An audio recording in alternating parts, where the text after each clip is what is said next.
Welcome everybody. I'm here with none other than Cody Bugan, the dirt dog himself, and today we're going to talk about how can you retire in 5 years from raw land. So Cody, is it possible to retire doing deals with just doing deals with raw land, and how long does it actually take? So raw land's a very broad term. So I'm going to say, can you retire in 5 years with raw land alone? Probably not.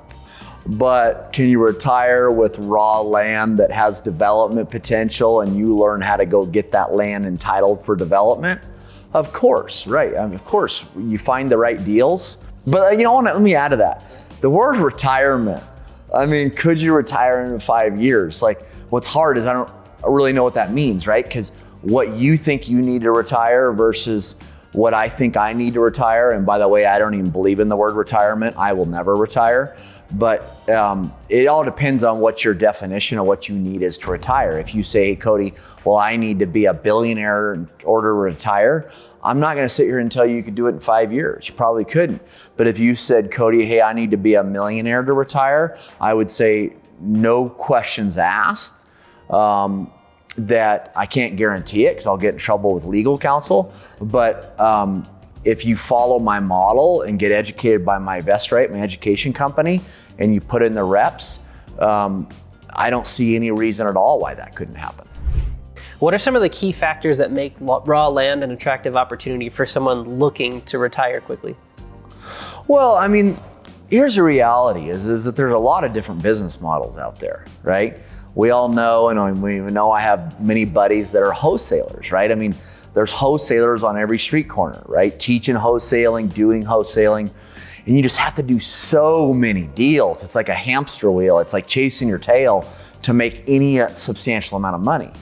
The thing that I'm so proud of, or I'm just so thankful, I have gratitude that I have the opportunity to teach people this business model within the land development industry, where literally, here again, I can't guarantee it, but I mean, I recently just had a student, it was around $8 million he made on one deal, right? And so show me how many business models out there where you can make $8 million on one deal with not a substantial amount of capital and not much risk at all. You can't. Yeah.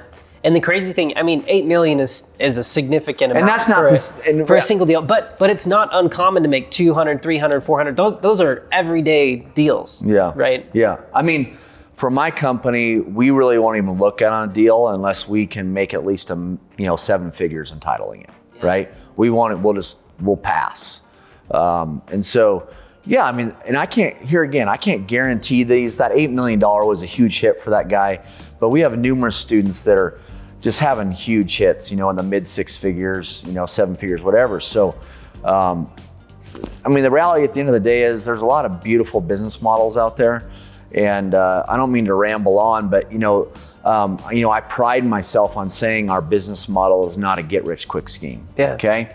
I pride myself on saying that you need to get your reps in. You need to be willing to fall flat on your face and get back up. You need to be willing to grind. You need to be resourceful. You need to earn these big paydays. But then someone corrected me one day and said, well, Cody, your deal really is a get-rich-quick model. And I'm like, well, what do you mean?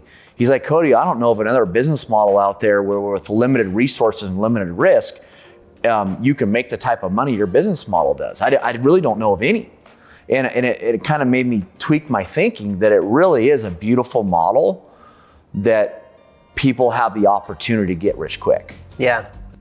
Can you take us through the process a little bit of identifying a property and just a brief overview of what getting it entitled looks like?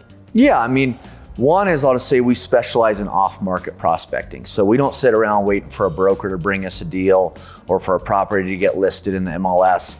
Is that we're a big believer in the way to create a business that's scalable or that's consistent is to be in control of your own deal flow. So we're huge fans of off-market prospecting, right? So, we teach how to the criteria, whether a property has development potential or not, how to find those deals, how to analyze those markets. Anyways, we teach how to do off-market prospecting, right? And do direct mail and cold call and all that. Once you find the property, you find a ready, willing seller, you get it under contract, you then take it through the feasibility period, right?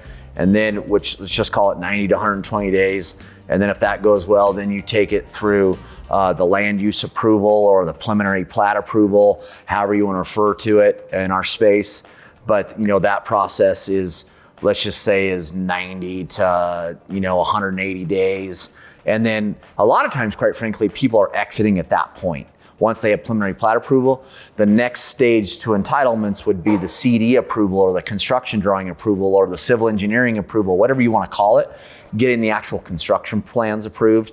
And there again, I would say that's about another 90 to 180 days. And then that's the gist of entitlements.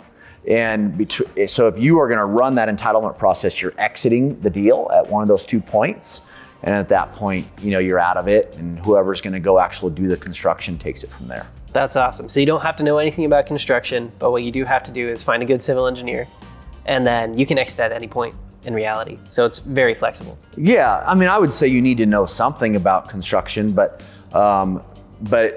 not. I'm going to be real vulnerable here for a second. So I've been doing this since 2002, so 21 years. And if you ask me about the different types of pipe there is to do construction or put in utilities, I couldn't tell you a stitch about the different types of pipe there is to build these projects. So do you ever implement any buy and hold strategies? You just talked about all the different exit points, but do you ever hold on to a property? That's not our model. That's not what we teach. We're all about, the model that we teach is about active income with high multiples on your cash. And so now I will say, as a company, we are implementing a division where we are going to start creating a portfolio for ourselves, but without getting outside of the box or without getting outside of what we know so well. All it is that, because here again, this goes back to DCD, dirt controls deals. So I can go and control the dirt, I can do entitlements, but then I can roll the equity that creates for me or the profit into, if I want, to have to be a part of, say, the homes being kept and put up for rentals. But up to this point, that hasn't been a focus of ours. Gotcha. Yeah. What are some common pitfalls or mistakes that people make when they first enter the land acquisition business? What are some common pitfalls? I would think in general, at least up until Vestrite, is there just hasn't been any education in this space, right? So it's all been learning through trial and error and mistake, and so here's the reality. I just started Vestrite a few years ago. It's still getting to become known, and so there's endless mistakes that in general people are making in the model because there's been a limited education. So it's really, I could answer that question a million different ways. Gotcha. Yeah. And Vestrite, it goes, from start to finish, like from prospecting to taking it all the way through the entitlement process, and that just teaches people exactly what to do. Yeah. Mm-hmm. That's awesome. Yep. So if you guys are interested in Vestrite, you guys can click the link below. It'll take you directly to the website, and you can learn about all of that. Last thing, can you share any examples or case studies of individuals who successfully retired or exceeded their retirement goal? Because maybe they wanted to keep doing it. Can you give any case studies about people who have really thrived with this model? So here again, the word retirement, I don't believe in that word. Yeah. So therefore, I never ask people a question that ever uses that word. And what I mean by that is that when you have students that have successfully retired or met their retirement goals, I don't know because I never asked that question.